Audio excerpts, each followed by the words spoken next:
Bom dia, meninos do sexto ano. Estamos de volta com mais uma aula de matemática e hoje a gente vai continuar falando sobre geometria.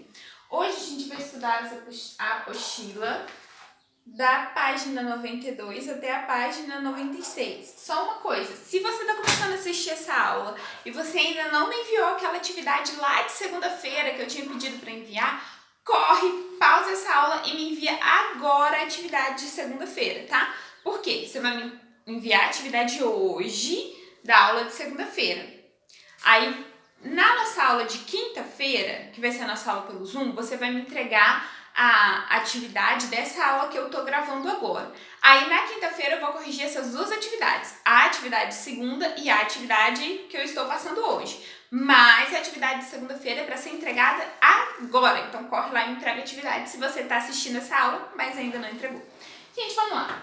Então, a gente continua falando sobre geometria e hoje a gente vai falar sobre posição de retas em um plano. Então, eu considerando que eu tenho duas retas em um mesmo plano, quais são as posições que essas retas elas podem ter em relação à outra? Vamos lá? Gente, primeira coisa, quando as minhas retas estão dentro de um mesmo plano, eu falo que as minhas retas são coplanares, ó. Coplanares, anota aí. O que são retas coplanares? São retas que estão em um mesmo plano. Então, considerando que as minhas retas são coplanares, elas podem ser paralelas, concorrentes ou perpendiculares. O que são retas paralelas? Olha só, aqui eu tenho dois exemplos, as retas R e S. São retas que nunca vão se encontrar. São retas que por mais que elas se alonguem, por mais que elas se estiquem, porque a gente sabe que as retas elas são infinitas, né? Dos dois lados, elas crescem infinitamente.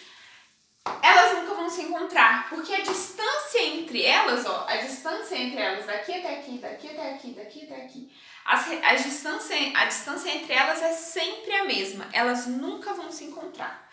Gente, gente, eu indico que as retas são paralelas assim, ó. R é paralela a S, tá, gente? Esses dois tracinhos aqui indicam que as minhas retas são paralelas. Eu vou ter também as retas concorrentes. O que são retas concorrentes? São retas que vão se encontrar em um ponto. Gente, só uma coisa antes de mais nada. As retas paralelas, elas podem ser retas paralelas coincidentes. O que são retas paralelas coincidentes? Quando eu considero que as duas retas elas estão juntinhas. Elas estão uma assim, ó, em cima da outra, uma junto com a outra, tá? Os pontos da reta S seriam os mesmos pontos da reta R. É quando elas estão muito juntinhas e elas se tornam uma só, tá? Então eu tenho retas paralelas que são coincidentes. O que são retas concorrentes? São retas que se encontram em algum ponto. Aqui está um exemplo. Essas retas estão se cruzando em um ponto. Que ponto? Eu posso dar o nome que eu quiser para esse ponto. Eu vou falar o ponto P. Então, essas retas se encontram no ponto P. E eu tenho um caso especial das retas concorrentes, que são as retas perpendiculares.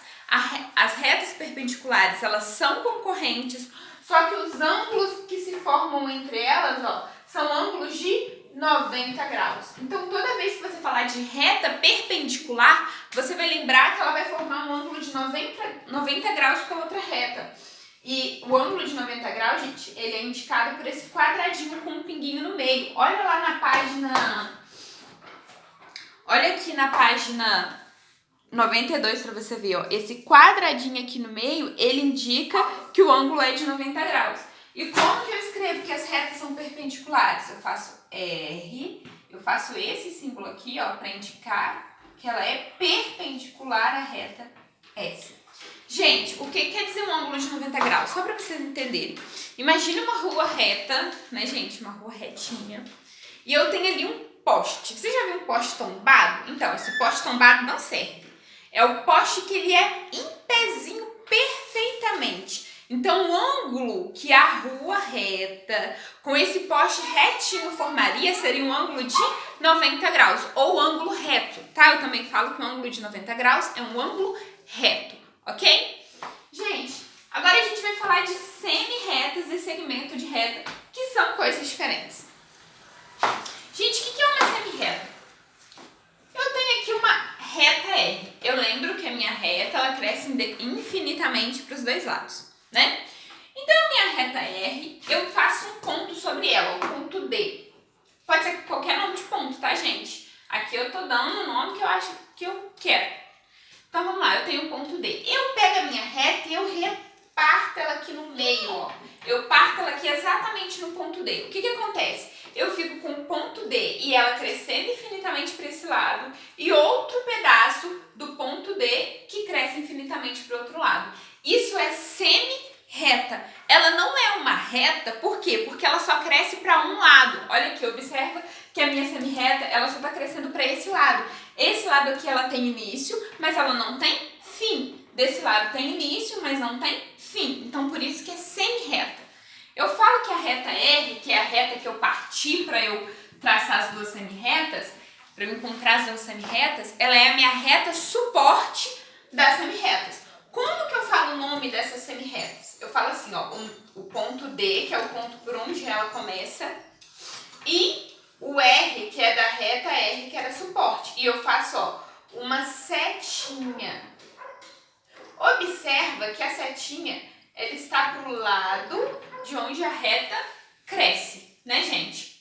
Ó, que ela cresce para R, olha só. E aqui ela não tem setinha, por quê? Porque ela tem início, ela começa no ponto D.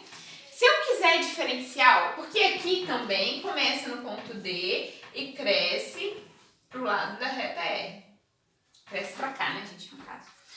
Se eu quiser diferenciar, eu posso fazer aqui um ponto A e aqui um ponto B.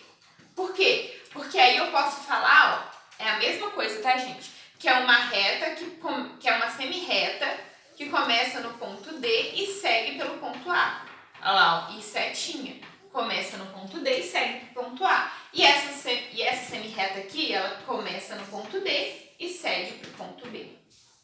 Tá, gente? São dois jeitos de eu nomear as minhas semi-retas. Eu também tenho segmento de reta. Segmento de reta é diferente de semi-reta. Por quê? A semi-reta ela tem início, mas ela não tem fim.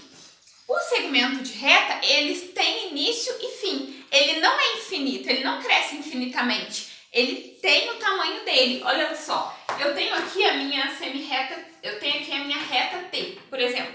Eu pego a minha reta T e eu corto ela aqui. Eu corto no ponto A e corto no ponto B.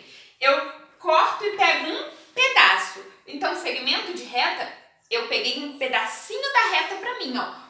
Do ponto A até o ponto B. E eu faço assim, ó. A, B, que são as extremidades do segmento. E coloco um tracinho por cima. Observa que segmento de reta não tem setinha em cima. Por quê? Porque não cresce infinitamente. Ele existe o início e o fim dele. Onde que é o início e o fim? O início é no ponto A, o fim é no ponto B. Ok, galera? Então, são coisas diferentes. Gente, lá na página 92, número 6, tem uma atividade, ó. Nas figuras a seguir, vou fazer com vocês, anotem a resposta. Nas figuras a seguir, temos a representação de pares de reta. Por que par, gente? Porque são duas, eu vou analisar a posição dessas duas. Classifiquem em relação às posições relativas. Essas aqui são retas o quê? Fala aí pra mim, vamos ver se você aprendeu. Elas são retas paralelas. Por quê? Porque por mais que elas cresçam, elas nunca vão se encontrar. Essa aqui são retas concorrentes normais. Por quê? Eu falo só concorrentes, tá, gente? Não é concorrente normal, só concorrente. Por quê? Porque elas se encontram em um único ponto, mas elas não formam ângulos de 90 graus entre elas. E essas aqui? Elas são retas concorrentes perpendiculares. Como eu sei? Aqui o quadradinho, ó, que está indicando um ângulo de 90 graus. Então, elas são perpendiculares. Mais tarde você vai ver que se um ângulo desse aqui é de 90 graus e as retas são concorrentes, todos esses ângulos aqui também vão ser de 90 graus. Vamos lá, galera? Agora pega lá na página 95 que a gente vai falar sobre localização. Só um minuto que eu volto para falar com vocês. Voltamos, galera. Agora a gente vai falar um pouquinho sobre localização. Abre aí na sua apostila, na página 95 e 96. Vamos lá. Gente, localização. Quando eu vou estudar localização, eu estou falando de plano cartesiano. O plano cartesiano foi inventado por René Descartes e ele fez isso para o quê? Para ajudar na localização, às vezes, de barcos ou de um ponto que ele quer localizar. Ele dividia ali o pedaço que ele estava estudando e ele formava ali um plano cartesiano. Gente, o que é plano cartesiano? O plano cartesiano, ele é formado por duas retas, na verdade. Mas aqui a gente está estudando só a parte positiva do plano cartesiano, porque eu também tenho uma negativa. Porque essa reta cresceria para cá também e para cá também. Mas para vocês hoje, vocês só precisam estudar a parte positiva do plano cartesiano. Então eu tenho do zero subindo infinitamente, tá, gente? Por isso que aqui tem uma setinha. E aqui também do zero crescendo infinitamente. Então no plano cartesiano eu tenho um eixo horizontal, que mais tarde vocês vão ver que esse eixo se chama o eixo X. E eu tenho também o eixo na vertical, que é o eixo que fica em pé, que vocês vão ver também que esse eixo se chama eixo Y, tá bom? Então eu tenho dois eixos e a partir desses dois eixos eu vou encontrar alguns pontos nesse plano cartesiano. Gente, como que eu faço? Aqui, ó, são alguns pontos. Eu tenho o nome do ponto, que é dado por uma letra, e entre parênteses ficam os dois pontos. Não é 3,0, é o ponto 3 e o ponto 0, que juntos formam o ponto A, tá? A coordenada de localização A, tá bom? Então é o ponto 3 e o ponto 0 juntos. Sabendo que sempre o primeiro número fica no eixo X, que é o eixo horizontal. E o segundo ponto fica no eixo Y, que é o eixo vertical. Eu já estou falando X e Y para vocês já irem se acostumando. Então grava. O primeiro número é sempre no ponto horizontal, no eixo horizontal, e o segundo número é sempre no eixo vertical, tá bom? Vamos lá. Gente, como que eu faço a localização desses pontos? Eu vou começar com esses pontos aqui, que eles são mais tranquilos de entender, depois eu vou para esses aqui, tá? O ponto E. Como que eu vou localizar o ponto E no plano cartesiano? Eu tenho que 3 unidades no eixo horizontal, então eu passo aqui, ó, a partir do zero. O zero é a origem, tá, gente? Do meu plano cartesiano. Então eu vou andar 3 unidades na horizontal, porque o primeiro número sempre representa no eixo X, no eixo horizontal. Então eu vou aqui, ó, 1, 2, 3. Cheguei no 3. E agora eu vou andar 7 unidades na vertical, 7 unidades para cima. Daqui de onde eu parei no 3, ó, porque eu andei 3 unidades na horizontal e 7 na vertical. 1, 2, 3, 4, 5, 6, 7. Então o ponto E seria aqui. Outro jeito de pensar, gente, é o 3 na horizontal, o 7 na vertical. O 3 na horizontal, o 7 na vertical. O 3 ó, eu vou andando com ele para cima e o 7 eu vou andando com ele na horizontal até eu ver onde eles se encontram. E eles se encontraram aqui, ó. Continué. Ponto D. O ponto D são 2 unidades na horizontal, então, ó, 1, 2 e 5 na vertical. 1, 2, 3, 4, 5. Então, isso significa que o ponto D é aqui. Outro jeito de pensar. 2 unidades, ó, na horizontal e 5 unidades na vertical. Eu vou andando com eles para ver onde eles vão se encontrar. Ponto C, 5 unidades na horizontal, 1, 2, 3, 4, 5, e 2 na vertical, 1, 2. Então, o ponto C é aqui. Agora eu tenho o ponto D. Observa que o ponto B é 0 na horizontal e 4 na vertical.